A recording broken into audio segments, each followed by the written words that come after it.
एक कहानी है राजस्थान के भीलवाड़ा की, जहाँ एक छोटे कस्बे में बंजारों का खेल तमाशा उनके लिए मौत का खौफ बन गया। 20 साल बाद जब भुजंग नाम का बंजारों का सरदार अपने परिवार के साथ उस कस्बे में पहुंचा, तो मानो अतीत के कुछ खौफनाक पन्ने अपने आप खुलने लगे। जब उनका सामना हुआ एक बंजारन की ही आत्मा से। कौन है ये बंजारन और क्या चाहती है भुजंग से, ये सब जानने के लिए देखिए खौफ और डर से भरा ये पूरा वीडियो।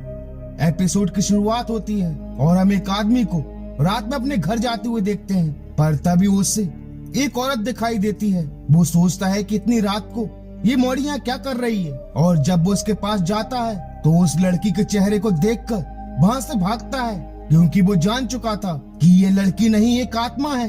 और तभी वो आत्मा उस आदमी को मौत के घाट उतार देती है, जिसके बाद स्टोरी प्रेजेंट में आ जाती है और हम भुजंग और उसके परिवार को गांव वालों के सामने अपना तमाशा दिखाते हुए देखते हैं, जहां भुजंग का भाई बब्बन पूरे 7 दिन लगातार साइकिल चलाकर गांव वालों को सलामी देगा। और तभी भुजंग को एक आवाज सुनाई देती है, जागो चुरिया चला ले। जिसे सुनकर भुजंग थोड़ा डर जाता है और तभी करतब दिखाने वाली लड़की रस्सी से नीचे गिर जाती है, पर भुजंग जाकर उसे पकड़ लेता है।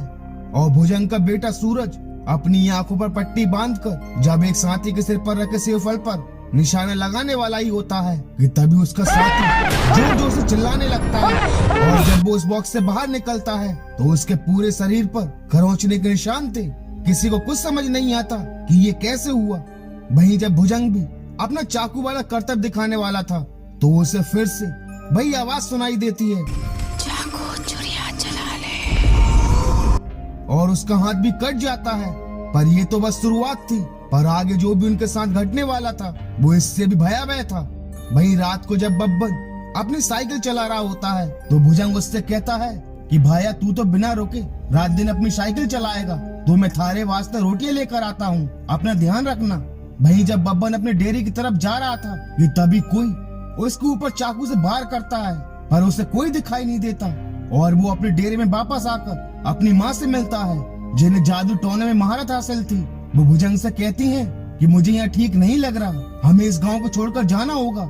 आज जो भी हादसे हुए वो बस एक घटना नहीं थी, हमारे पीछे एक आत्मा पड़ी है, उसी ने ये हादसे करवाए। पर मैं जान नहीं पा रही हूँ कि वो आत्मा कौन है। अगर हम यहाँ से नहीं गए तो अनर्थ हो जाएगा। पर भुजंग इस आत्मा वाली बात को नहीं मानता।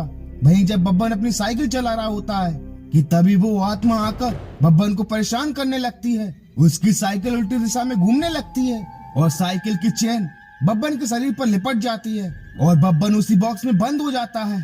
और वो आत्मा एक खंजर से बब्बन का सर धड़ से अलग कर देती है। और जब भुजंग और उसकी माँ वहाँ पहुँचती है तो बब्बन मर चुका था।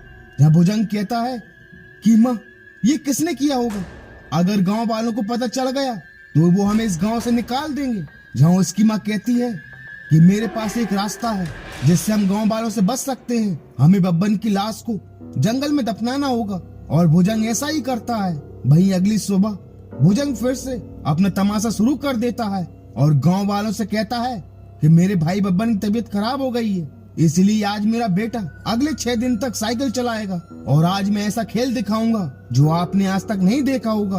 और भुजंग अपनी आंखों पर पट्टी बांध लेता है और सूरज साइकिल चलाते अपने सर पर एक सेवफल रख लेता है। और जब भुजंग निशाना लगाने वाला ही होता है कि तभी उसे फिर से वही आवाज सुनाई देती है, जागो चुरिया चला ले।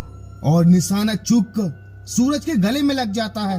जब सूरज की हालत काफी खराब हो चुकी थी और उसकी दादी उसे वहाँ की मिट्टी को सिद्ध कर सूरज के घाव पर लगा देती हैं और उसे वापस अपने डेरे में ले आते हैं। जब मासा कहती है कि अगर आज की रात किसी तरह कट जाए तो मैं सूरज को बचा लूंगी, पर भुजंग कहता है कि मैं रात काटने का इंतजार नहीं कर सकता, हम अभी बड़े हॉस्पिटल के लिए निकलेंगे, मैं सूरज को इस हालत में नहीं देख सकता।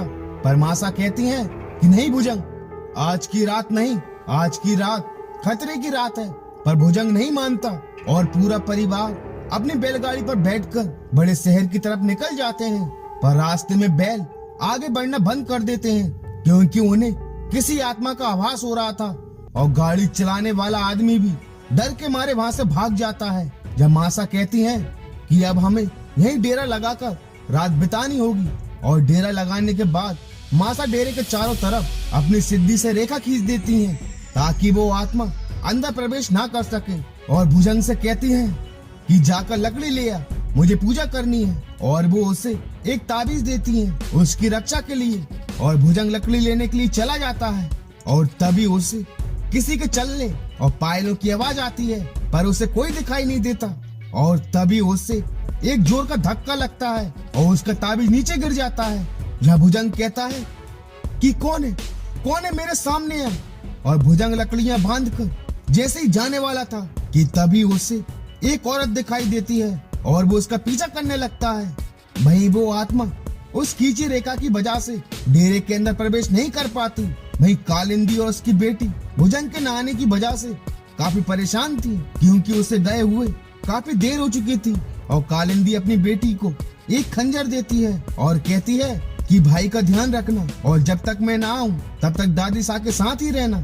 और कालिंदी मासा से जाकर कहती है कि वो अभी तक नहीं लौटी, मैं उन्हें ढूंढने जा रही हूँ। पर मासा कहती है कि नहीं, मैं अभी पूजा करने वाली हूँ, फिर पता चल जाएगा कि भुजंग कहाँ है। तू चिंता मत कर बेटी, बाहर बहुत खतरा है, हमारे पीछे एक आत्मा पड़ी हुई है जो मुझे दिखाई नहीं दे रही। मैं पूजा करूंगी तो वो मेरे सामने आ जाएगी। जा बेटी, तू बच्चों का ध्यान रख। और जब कालिंदी वापस अपने बच्चों के पास जा रही थी कि तभी उसे भुजंग के चीखने की आवाज आती है और वो रेखा पार कर भुजंग को ढूंढने चली जाती है।